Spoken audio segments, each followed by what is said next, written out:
What's going on, everyone? Welcome back to the channel, and this time I've got a bit of a different video. It's another rankings video, but this time it's a blind rankings video. I've got 5 different content creators to pick a topic and pick 5 players to give to me, and I've got to blind rank them. So first off, we've got Marty from the Marty Mariner Show, so let's see what his first topic is. Hey legends, Marty from the Marty Mariner Show here with a blind question for you guys.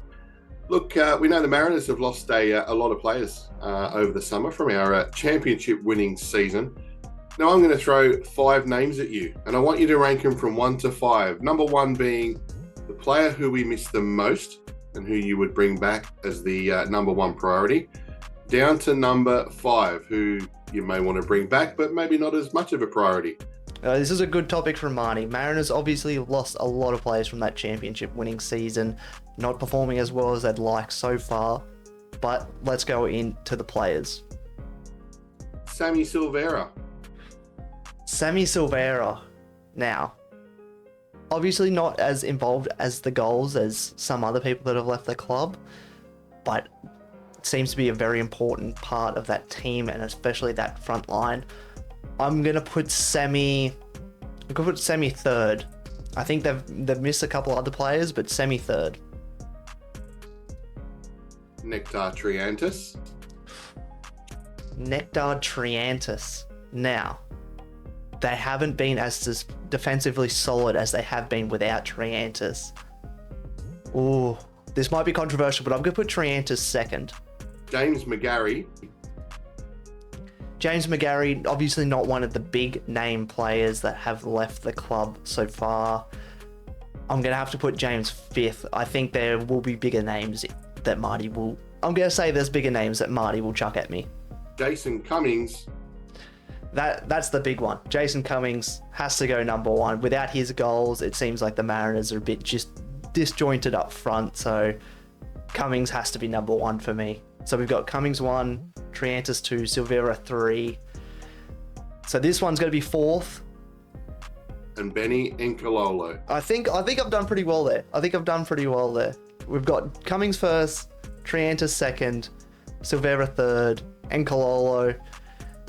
I think I've done pretty well there. All right, so there's Marty's topic out of the way, the 5 Mariners that they missed the most. I think I've done pretty well there. Let me know what you guys think. But next up, we got Cody, aka TheCommonFootballFan. Let's see what his topic is. All right, Dom, blind rank these A-League marquees from the 2010s. Okay, Cody's given us a bit of a spicy one here. Marquee players from the 2010s. We've had some big names in the 2010s. Let's see what 5 he picks for me. All right, let's check out the first player from Cody. Number 1, Luis Garcia. Luis Garcia. Now, a player that only played 10 games during his time in the A-League. Obviously had an illustrious career before then, playing for Barcelona, Atletico Madrid, Liverpool. But because he only played those 10 games in the A-League, I'm going to have to put him number 5. Hopefully he hasn't given me David Villa, but I'm going to put him number 5. Number 2, Shinji Ono. Shinji Ono. Wow, sentimental value for me. It's got to be number 1.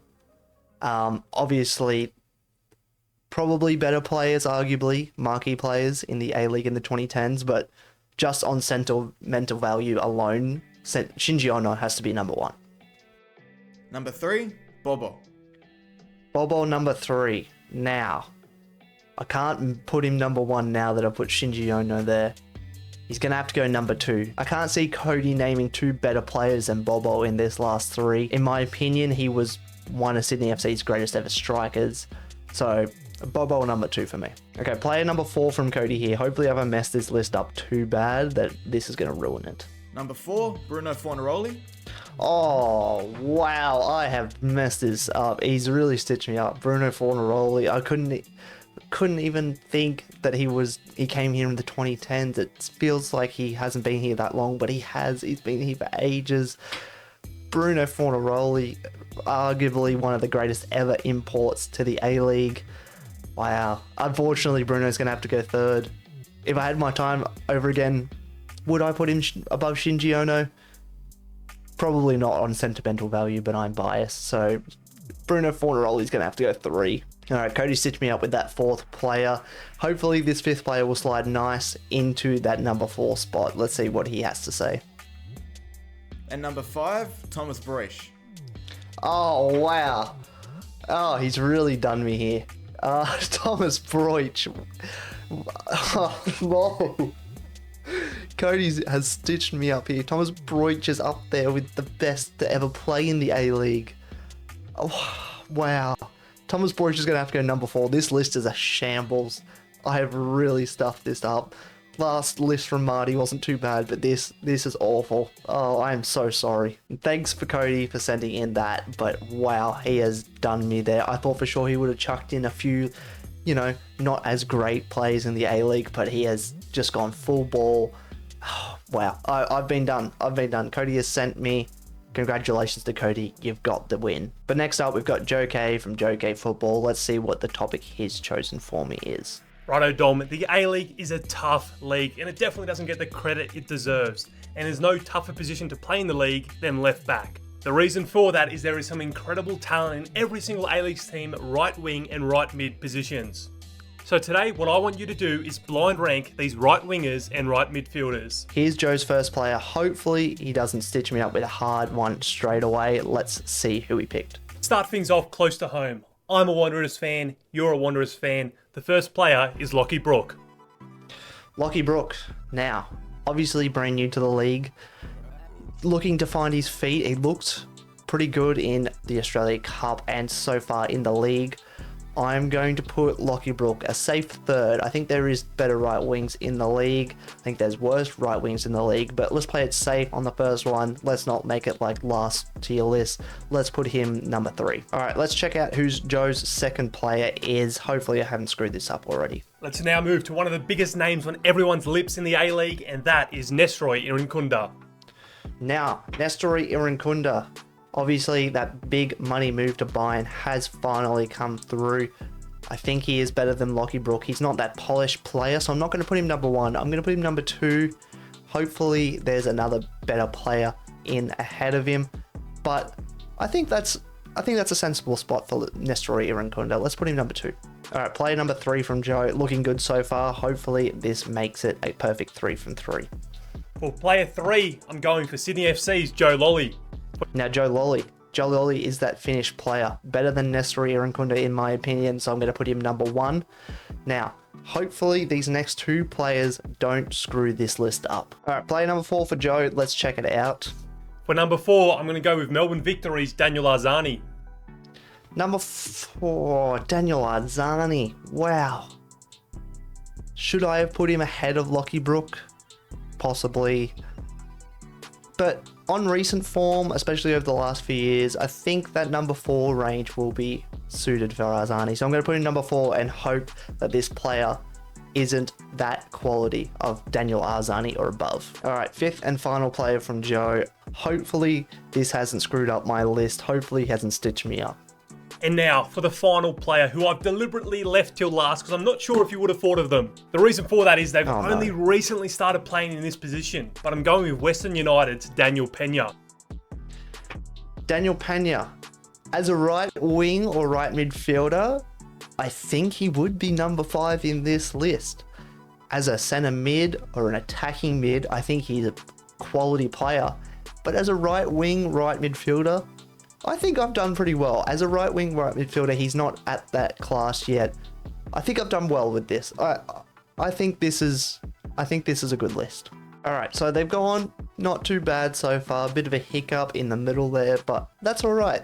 Next up, we've got Harry from Newey Jets Football. Let's see what his topic is. Hey everyone, Harry here from Newey Jets Football. Top 5 best Newcastle Jets players of all time. All right, so there we go. Harry has given us the task of blind ranking these 5 Newcastle Jets players of all time. Let's see what the first player is. Dimi Petrados. Dimi Petrados. Now, how highly is Dimi Petrados in terms of Newcastle Jets players of all time? Don't get me wrong, he's a wicked footballer. Newcastle Jets players of all time, I'm going to put him number 2. I think he's up there, but I don't think he's the best. So hopefully there's someone better in this list for me to put above him. And let's see what the second player is from Harry. Daniel Pena. Daniel Pena. Hopefully Daniel Pena has a breakout season like he did last time with Newcastle Jets. But that season with the Newcastle Jets, and it was only that one season, I think we got to keep that in mind, was unbelievable. But can we put him higher? Can we put him first in terms of Newcastle Jets players of all time? I'm going to say no. I'm going to put him third. So at the moment, we've got Dimitrios 2, Daniel Pena 3. Hopefully, these next 3 players work out in my favour. Emil Heskey. Emil Heskey. Now, that's a player. Didn't have that impact on the A-League that everyone would have hoped.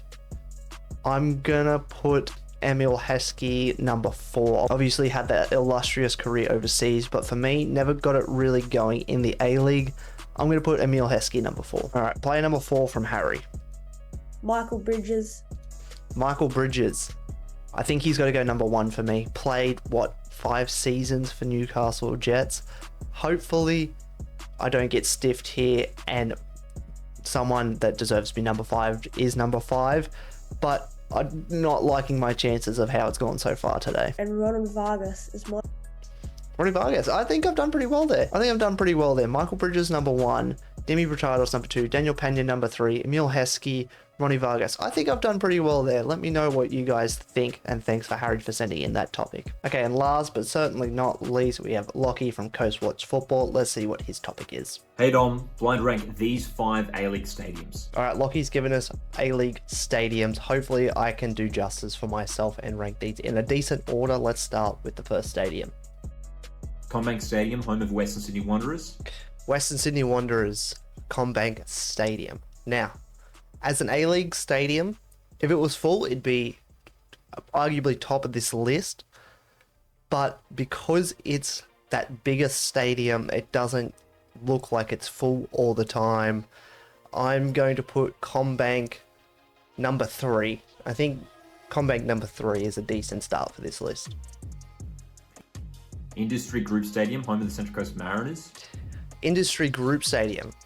Now, I'm a big fan of this stadium. Obviously, it's got that beautiful view onto the river there. I'm going to put this number 2. I think there's one better stadium, and I'm hoping Lockie says that, but I'm going to put Central Coast Mariners at number 2. Let's move on to the third one. Suncorp Stadium, home of Brisbane Roar. Suncorp. Now, iconic, but as an A-League stadium, I'm not a fan. I go there a lot. Obviously, I'm a season ticket holder. It's too big for Brisbane Roar. I'm gonna put Suncorp number 5. I don't think it's a great stadium. Allianz Stadium, home of Sydney FC. Allianz Stadium, I think, slots nicely into that number 4 spot. It's got the same kind of problem that Brisbane has, where it's too big for the crowds to actually turn up to the games. So I think it's kind of slotted in there nicely. Obviously, it's bigger than CommBank, so it kind of looks emptier on those days where there's not as many fans. But yeah, I like that. I think Allianz slits in at number 4. Hopefully, this last stadium is one of the best in the league, in my opinion. Hopefully, Lockie hasn't stitched me up here. And Cooper Stadium, home of Adelaide United. Yes, I think I've done really well there. Cooper Stadium, obviously one of the best stadiums in the league. That's probably my best list of this video. So we've got Cooper's number 1, Industry Stadium, home of the Mariners, number 2, CommBank number 3, Allianz number 4, and Suncorp number 5. I reckon I've done pretty well there. What do you think? But there we go. There is the video complete. Bit of a different one today. Thank you all for watching. Let me know, should I do another one of these with more guests? And thank you for all 5 of these content creators for sending in their topics and answers for me to blind rank. I'll leave their links down in the description. Thank you all for watching, and I'll see you soon.